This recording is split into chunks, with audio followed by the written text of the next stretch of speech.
সমস্ত মাধ্যমিকের ছাত্রছাত্রীদের স্বাগত জানাই আমাদের চ্যানেলে। তো আজকের এই ভিডিওতে আমি তোমাদের মাধ্যমিকের ফাইনালের ভূগোলের সাজেশন নিয়ে এসেছি। সম্পূর্ণ সিলেবাস থেকে 2 নম্বর, 3 নম্বর এবং 5 নম্বর প্রশ্নের সাজেশন। এই প্রশ্নগুলি যদি তোমরা ভালোভাবে করে যাও, এর বাইরে একটাও প্রশ্ন তোমাদের আসবে না। ছোট প্রশ্নের কথা বলছি না, শুধুমাত্র 2 নম্বর, 3 নম্বর এবং 5 নম্বর, সাথে একেবারেই যে লাস্টে আমরা যে তোমাদের ভূগোলের ম্যাপ পয়েন্টিং থাকে তারও সাজেশন নিয়ে এসেছি, এবং সেখান থেকে গ্যারান্টেড তোমরা 10টার ম্যাপ পয়েন্টিং এর মধ্যে 8টা কমন পাবেই পাবে।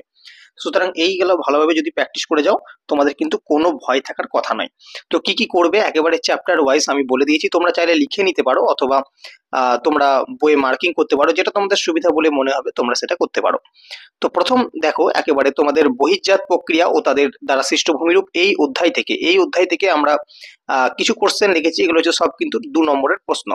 তো প্রথম প্রশ্নটি আছে যে পাখির পায়ের মতো বদ্বীপ কিভাবে গঠিত হয়। 2 নম্বর প্রশ্ন, ষষ্ঠ ঘাতের সূত্রটি বর্ণনা করো। 3 নম্বর যেগুলো রয়েছে সেগুলো তোমাদের কিন্তু ডেফিনেশন একবারে ছবি সহ মুখস্থ করতে হবে। কি কি? বাঘসুন্ড, অপসারণ গর্ত, হিমশৈল যেটা খুব ইম্পর্টেন্ট, নগ্নি ভবন, প্রপাত কূপ, লোয়ের সমভূমি, পর্যায়ন, পলল শঙ্কু, পাদদেশীয় হিমবাহ, তির্যক বালিয়াড়ি, জল বিভাজিকা, ইনসেল বার্জ খুব ইম্পর্টেন্ট এটা, ডেকান ট্রাপ খুব ইম্পর্টেন্ট, নদীর ধারণ অববাহিকা, হিমরেখা খুব ইম্পর্টেন্ট, গ্রাফ রেখা খুব ইম্পর্টেন্ট, ড্রামলিন খুব ইম্পর্টেন্ট। যেগুলো আমি সার্কেল করলাম সেগুলো কিন্তু খুব ইম্পর্টেন্ট। তো প্রথম অধ্যায় থেকে তোমরা 2 নম্বরের জন্য এই প্রশ্নগুলি ভালোভাবে করে যাও। আচ্ছা, এরপর যাবো আমরা দ্বিতীয় অধ্যায় থেকে যে প্রশ্নগুলি আমি রেখেছি সেগুলো দেখো। সেটা হচ্ছে বায়ুমণ্ডল থেকে আমরা রেখেছি, তোমাদের এটা ভাগ করে দিয়েছি আমি, ঠিক আছে। তো বায়ুমণ্ডল থেকে লিখেছি জেট বায়ুর দুটি বৈশিষ্ট্য। দ্বিতীয় প্রশ্ন চিনুক কি, 3 নম্বর প্রশ্নের মধ্যে এইগুলো কিন্তু তোমাদেরকে ভালোভাবে মুখস্থ করে দিতে হবে। এক হচ্ছে বৈপরীত্য উষ্ণতা ছবি সহ তোমাদের মানগুলো করতে হবে। আপেক্ষিক আর্দ্রতা খুব ইম্পর্টেন্ট, নিরপেক্ষ আর্দ্রতা ITCZ খুব ইম্পর্টেন্ট এটা, সমষ্ণ রেখা, অ্যালবেডা আর গর্জনশীল 40 এগুলো কিন্তু ভালোভাবে তোমরা করে যাও, একেবারে ছাড়লে হবে না। আচ্ছা, এর পরবর্তী অধ্যায় হচ্ছে বাড়িমণ্ডল। এই বাড়িমণ্ডল থেকে আমরা যে প্রশ্নগুলি রেখেছি 2 নম্বরে দেখো। প্রথম হচ্ছে বান্ডাকা, অ্যাপোজি জোয়ার, পেরিজি জোয়ার, সমুদ্র স্রোত, হিম প্রাচীর খুব ইম্পর্টেন্ট। এই হিম প্রাচীরটা ছবি সহ কিন্তু করবে। শৈবাল সাগর, মগ্নচড়া, সারাসারি বান ডাকা, সিজিগি অবস্থান। আচ্ছা, এরপর হচ্ছে জাপান ও নিউফাউন্ডল্যান্ডের উপকূলে ঘন কুয়াশা ও ঝড় বৃষ্টির সৃষ্টির কারণ, আর ভরা কোটাল আর মরা কোটালের পার্থক্য খুব ইম্পর্টেন্ট প্রশ্ন। এই প্রশ্নগুলি ভালোভাবে করে যাও বাড়িমণ্ডল থেকে। আচ্ছা, এরপর হচ্ছে বজ্র ব্যবস্থাপনা থেকে যেগুলো করবে সেগুলো হচ্ছে তোমাদের প্রথম, মানে একেবারে শেষ অধ্যায়ে চলে এলাম। মানে বর্জ্য ব্যবস্থাপনা চলে এলাম লাস্টের দিকে একেবারে। তো এখান থেকে 2 নম্বরে যেগুলো করবে, বর্জ্য ব্যবস্থাপনা, ভরাটকরণ আর বর্জ্যের পুনর্ব্যবহার, বজ্রের পৃথকীকরণ কিভাবে করা হয়, বজ্রের পুনর্নবীকরণ বলতে কি বোঝো, ঠিক আছে। তেজস্ক্রিয় বর্জ্য, পৌরসভার বর্জ্য, কম্পোস্টিং, কঠিন বজ্র, ইউট্রিফিকেশন কি, স্ক্র্যাবার, ই বজ্র বা বৈদ্যুতিন বজ্র খুব ইম্পর্টেন্ট এটা, তেজস্ক্রিয় বর্জ্য আর পরিবেশ মিত্র বর্জ্য। এই কটার মধ্যে থেকে কিন্তু তোমাদের কমন চলে আসবে 2 নম্বরে, কোনো টেনশন নাই, এগুলো শুধু মনোযোগ সহকারে করে যাও। এবার হচ্ছে ভারত থেকে কিন্তু অনেক প্রশ্ন তোমাদের রয়েছে, এবং তুলনামূলক অন্যান্য অধ্যায় থেকে অধ্যায়টি কিন্তু অনেকটা বড় ভূগোলের। তো এই জায়গাতে অনেক ছাত্রছাত্রীর ভয় রয়েছে, তবে এগুলো সিলেক্টেড কোশ্চেন, একেবারে বিগত বছরের প্রশ্নের কথা মাথায় রেখে করা হয়েছে, সুতরাং করে যাও এগুলো। যেটা বলা হচ্ছে মৌসুমী বিস্ফোরণ, জীবিকা সত্তাভিত্তিক কৃষি, তথ্য প্রযুক্তি শিল্প, ধারণযোগ্য উন্নয়ন, দুন, এই দুনটা খুব ইম্পর্টেন্ট, অনুসারী শিল্প, মালনাদ ও ময়দান, কচ্ছের রণ খুব ইম্পর্টেন্ট, এটা কিন্তু তোমাদের ম্যাপ পয়েন্টিং এ দেয়।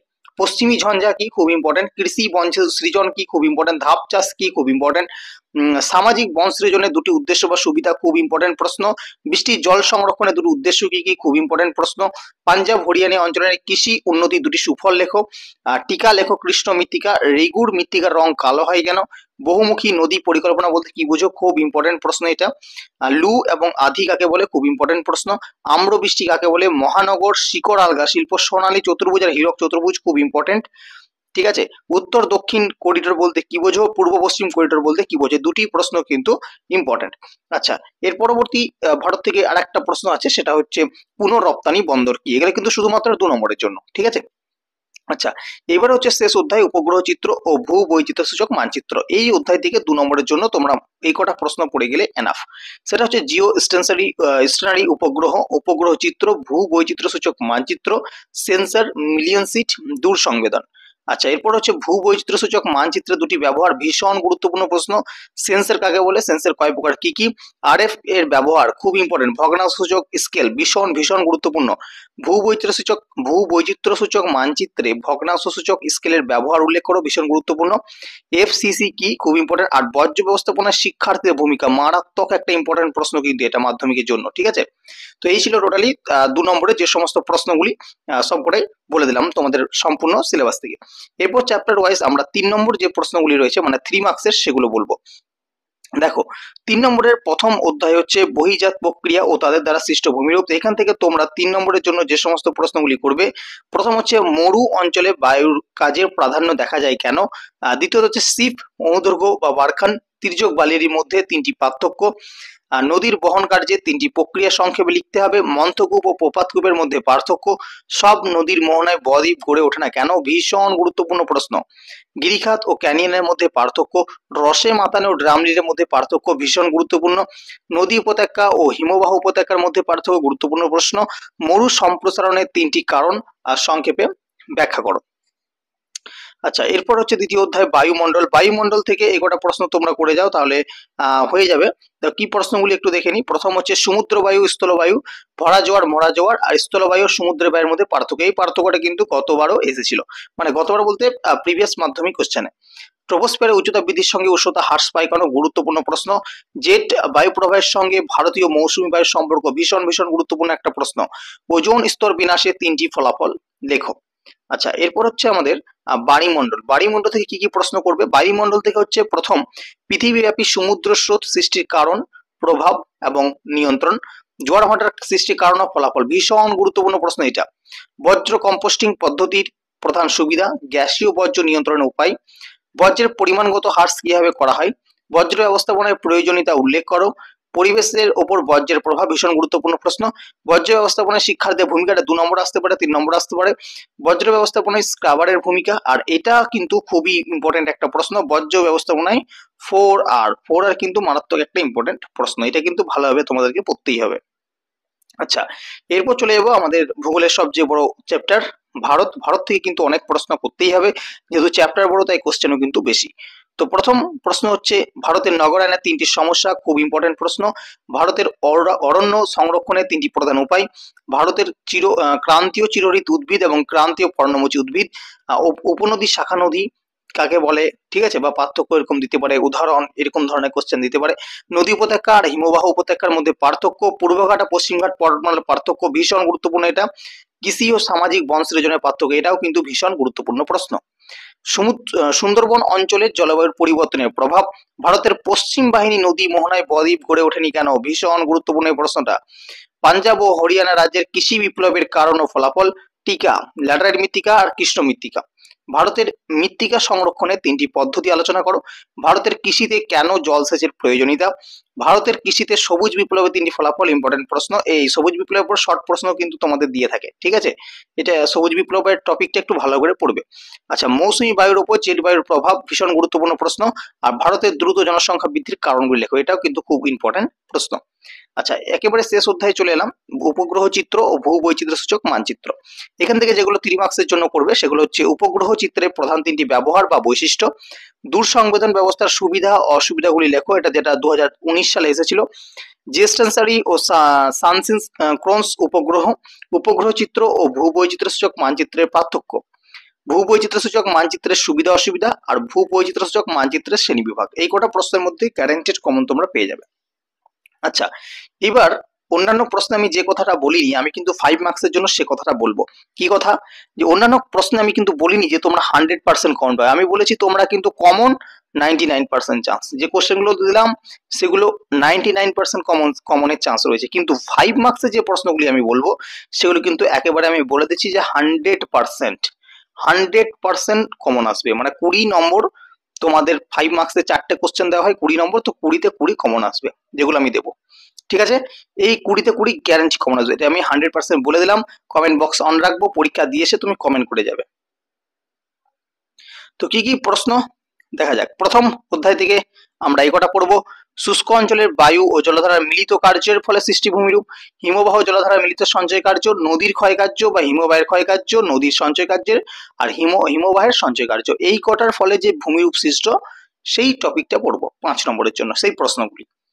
দ্বিতীয় অধ্যায় থেকে যেটা পড়বো সেটা হচ্ছে বায়ুমণ্ডল থেকে, সেটা হচ্ছে পৃথিবীর নিয়ত বায়ু প্রবাহগুলির উৎপত্তি, গতিপথ, প্রভাব, বায়ুচাপ বলয়ের সঙ্গে নিয়ত বায়ুর সম্পর্ক, ক্রান্তীয় মৌসুমী জলবায়ু অঞ্চলের বৈশিষ্ট্য, নিরক্ষীয় নিম্নচাপ বলয় ও মেরুদেশীয় উচ্চচাপ বলয় সৃষ্টির কারণ, বায়ুমণ্ডলের ট্রপোস্ফিয়ার ও স্ট্র্যাটোস্ফিয়ারের স্তরগুলি আলোচনা করো।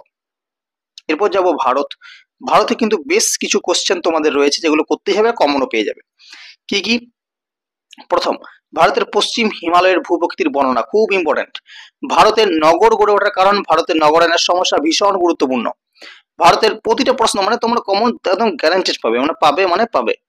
ভারতের পলি মৃত্তিকা ও কৃষ্ণ মৃত্তিকার বৈশিষ্ট্য, ঠিক আছে। গম, চা আর কফি উৎপাদনের অনুকূল পরিবেশ, এটা কিন্তু খুব করতেই হবে। ভারতের জলবায়ুর বৈশিষ্ট্য, জলবায়ু নিয়ন্ত্রণের প্রধান কারণ, ভারতের ঋতু বৈচিত্র্যকে মৌসুমী বায়ু কিভাবে প্রভাবিত করে, খুব ইম্পর্টেন্ট, মানে প্রতিটা প্রশ্নই আমি যেগুলো দিচ্ছি। মৌসুমী বায়ুর সঙ্গে জেট বায়ু প্রবাহের সম্পর্ক, এটা কিন্তু আমি 2 নম্বর দিয়েছি, 3 নম্বর দিয়েছি, 5 নম্বর দিচ্ছি।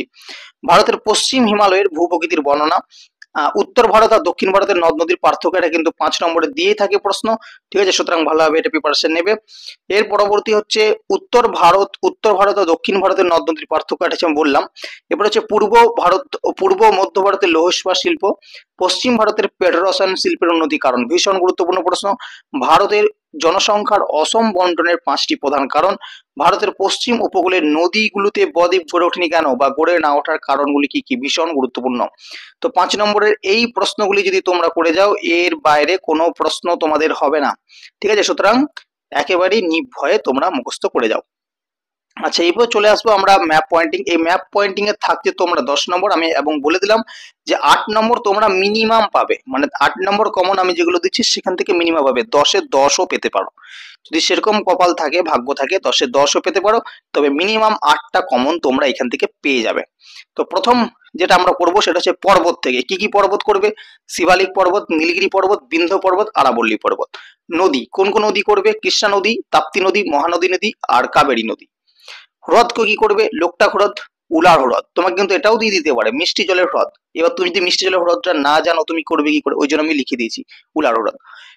ভেম্বা নদ বা কোয়াল, চিল্কা বৃহত্তম উপহ্রদ, প্যাংগং পুলিকর হ্রদ। আচ্ছা, শুষ্কতম অঞ্চল রাজস্থানের জয়সলমের। বৃষ্টিচ্ছায় অঞ্চল পশ্চিমঘাট পর্বতের পূর্ব ঢাল।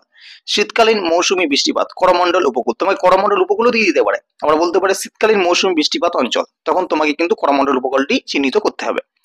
7 নম্বর হচ্ছে সর্বোচ্চ বৃষ্টিপাত মেঘালয়ের মৌসিনরাম, ম্যানগ্রোভ অরণ্য সুন্দরবন, মরু মৃত্তিকা থর মরুভূমি, ল্যাটারাইট মৃত্তিকা পূর্ব ভারতের উচ্চভূমি অঞ্চল মানে ছোট নাগপুর।